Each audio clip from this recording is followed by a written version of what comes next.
And welcome, welcome, welcome. This is Peter Winnick. I'm the founder and CEO of Thought Leadership Leverage, and you're joining us on the podcast today, which is Leveraging Thought Leadership. Today, my guest is Jonathan Denwood. Jonathan is the CEO of a company called WP Tonic, and what they do is focus on e-learning entrepreneurs, business and health consultants, and anybody else that's looking to develop profitable online courses, primarily through WordPress. So without further ado, let's just dive in. Welcome aboard today, Jonathan. How are you? I'm great, and thanks, Peter, for having me on your show. My pleasure. So, the folks that are listening today, authors, thought leaders, speakers, people that have consulting firms, coaches, etc., everybody has heard some great stories of people killing it with online content. Many have tried to do various things on their own. Some have succeeded and some haven't. So tell me a little bit about the things that folks should have in place before they develop and deploy some sort of an e-learning program. That's a great question, Peter. Well, what I would say, there's two major things. You got to build, you got to count, you got to plant your seeds and water them, and then mature. So you got a great garden. So you got a great online tribe. If you got no online tribe beforehand, it's going to be hard to get your course established, Peter. Let me drill on that for a moment if I could. So I think one mistake I've seen people make, and I'd love to get your point on this, is they haven't built that tribe. They haven't been particularly generous. They're not giving away a ton of content. And then all of a sudden one day it's buy, buy, buy, buy, right? Can you buy this? Can you buy this? And they wonder why the market doesn't respond in that way. So you fairly quickly said, well, you've got to build the tribe. But I think that's a big area that people struggle in. Can you give us some thoughts and reflections on how to do that well and properly before you start asking people to buy what you have? That's another great question. Well, the good news is it's a lot easier than it used to be. The bad news is there's a lot more competition, Yep. but it is easier to build online tribe. And really, what you should be doing is, does the idea of your course, does it solve a real problem? Does it really benefit the audience, and will they get a quick victory quickly? And the best way is to join Facebook groups, online communities, and God gave you in this world 2 ears and 1 mouth, didn't it? So Yep. that suggests that you should listen more than you should speak. Exactly. Um, and a lot of people do the opposite. They speak a lot and don't listen a lot, do they? Yeah, exactly. So basically, go on that forum and don't initially say too much. Just see, what are people talking about? What are their problems? Offer some quick advice to help them. Become a leader on that community by helping others and really extensively writing notes and writing down what are the problems. Can you see patterns in what people are asking? And if when you see patterns, clearly write them down, and the leading problems that you see patterns on should be some of the things that your course answers and helps with. Right. So part of that listening is for opportunity, right? Because if what you're listening for has already been solved, those problems have already been solved by others, or that market is more saturated, you have to figure out a way to differentiate your content. And differentiate is usually a variation on a theme, not a total brand new reinvent, right? You don't need to reinvent the wheel on, let's say, leadership, but how do you differentiate your perspective or framework or methodology as it relates to leadership? Well, it was a bit like, when dinosaurs were on the planet, Peter, and we were just little babbles skirting around. Our only way of escaping being et or trampled on was that we were quick. We were quick to change, to adapt. To adapt to the environment. Well, that's what you got to be on in the online Yep. training world in 2019.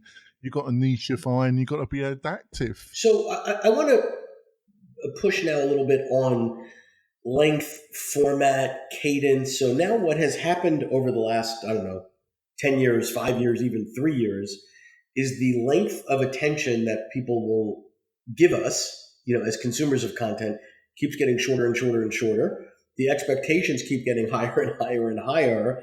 How do you deal with that when you're designing a course or a program, right? People, they need to be hit between the eyes really quickly with something, life changing, and they want the time from being exposed to something to outcome to be condensed. So how do you deal with those pressures?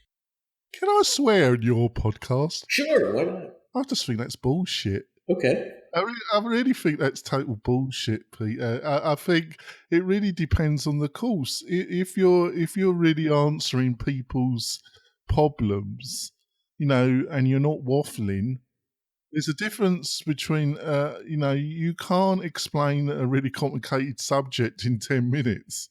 But on the other hand, a lot of people think they add extra value by waffling, and I can be as a good waffler as the next person. But it really depends on what you're trying to explain. Obviously, there is psychological, scientific research, educational research that does really indicate that after a certain amount of information transfer, people tend to switch off. So I think you do have to listen to the scientific research that is clearly out there. But on the other hand, this idea that everything can be explained in 10 minutes, I just think it's bullshit. So I hear that. However, what the market is telling us is, the days of a 5-day immersive workshop are sunsetting, right? That's one end of the continuum where it was not uncommon 20 years ago to put executives or leaders or folks into a multi-day program. That's not happening that much anymore. So I still think there are trends, and some of it is technology based, some of it is generational based. I like what you said in terms of certain concepts cannot be explained in short periods of time. There's a reason people study these things for their lives, right? So there's a tension there, and I think people manage that tension in different ways. Some might ignore it. Well, it really depends on the motivation of the audience that's attending your course, doesn't it, really? Yep. If you're enjoying this episode of Leveraging Thought Leadership, please make sure to subscribe. If you'd like to help spread the word about our podcast, please leave us a review and share it with your friends. We're available on Apple Podcast and on all major listening apps, as well as at thoughtleadershipleverage.com/podcasts. So let's talk about what you see then. If I were to come to you and say, hey Jonathan, here's who I am, here's my content. Let's build something together. Help me build something. What are the things that you would ask me to be thinking about in order to ascertain the right format, modality, and cadence? How would you come to those conclusions? Well, I think number one, don't build war and peace. Fundamentally, don't think by throwing the kitchen sink, by throwing literally everything into the course, and to overcome the initial worry or an initial flaw in step one of this process, that you never did your online research, you never attempted, you by your experience, which made educational guesses of the real requirements of your audience, Yep. that you skipped all that, and then you're actually in the mechanics, and then because you never did that, in your back of your unconscious, it knows that, Yep. even though you're in your conscious mind you're denying it.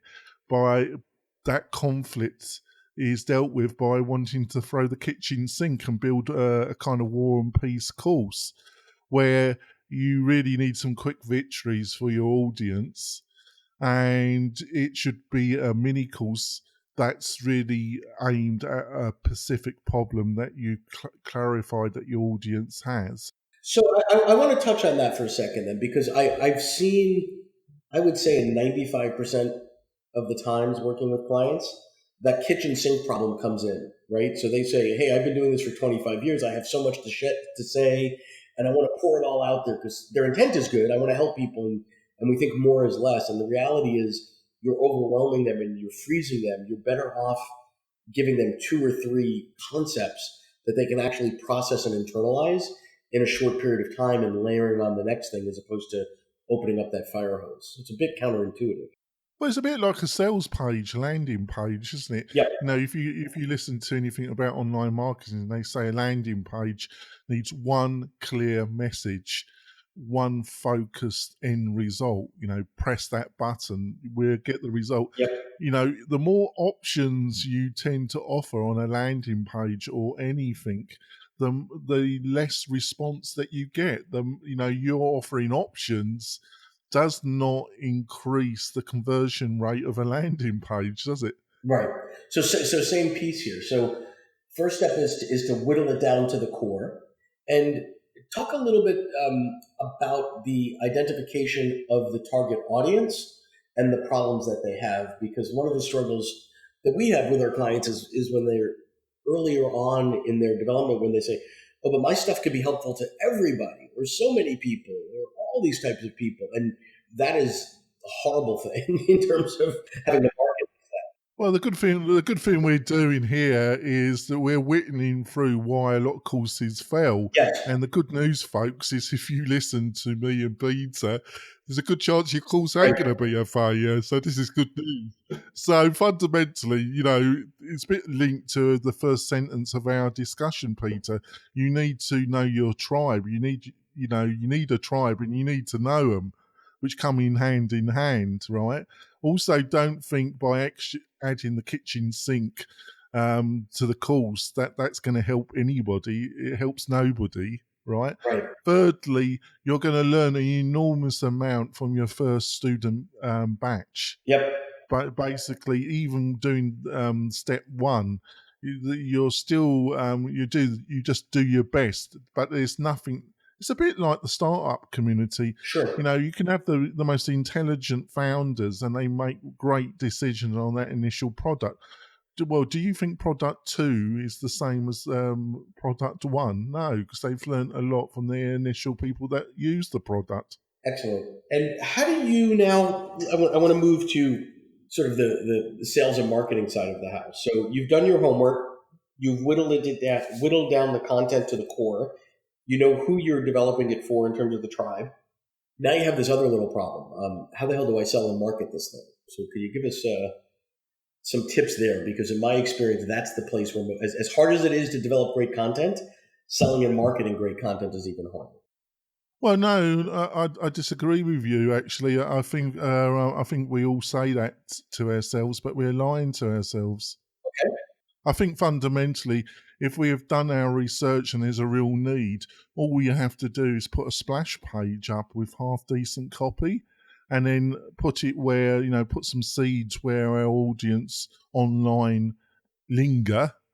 And if the copy and the problem we're solving is strong enough, they will sign up pretty quick. If we're offering something that doesn't really offer any real worth to the people we're targeting, they won't sign up. So is it that simple? Is it just the process of getting it in front of the right people with some good copy? Is that all it takes? Because I find people struggling with this. Well, no, what I meant is good copy that explains what problem you're solving for them. And if the problem is strong enough, they will sign up. If the solution offered, if the problem is real and the solution is clearly explained, you have a solution and you have credibility, they will sign up. Got it. Could you give an example of maybe a good way you've seen that and a bad way? Well, I helped one client that was in the medical field, and he was based in Sweden, and he offered training courses in a particular equipment. And so he had a tribe. He had been active in consulting in the medical equipment field for a number of years, and he had spoke at a lot of conferences. He was recognizable. He was a thought leader, and then he knew that a lot of people had to go like 2 to 3 day training to get a certificate, and it was a requirement. So he knew that there was a need here, a bit like what you said, that people don't want to go to a 5 day training course, right? So he started offering these courses that you could get the certificate, so you could prove that you to the licensing authorities, and you had to do this once a year. And he's built up a 7-figure company doing that. Got it. So as we start to wrap up here, could you give us some things that you've seen people do that are less than optimal, mistakes people have made that maybe some folks out here could avoid? Well, I think the main one is War and Okay. Peace. It's basically I call it War and Peace. That's my short phrase for it, and it's endemic, especially when people are doing this the first time, and it's really hard to break people's wanting to do it. They put it's the strange thing around consultancy, isn't it, Peter? You can get people giving you gobs of money, yet they don't want to hear what you tell them. I don't know what it's about. I think it's part of the human condition, isn't it? So find your tribe and keep it short. So I love it. So thank you for joining us today, Jonathan. I appreciate you sharing with us from your perspective here. So thank you so much. I appreciate it. I really enjoyed the conversation, Pete, and hopefully you'll have me back. Those 20 minutes went rather quickly, didn't they? Yeah, exactly. To learn more about Thought Leadership Leverage, please visit our website at thoughtleadershipleverage.com.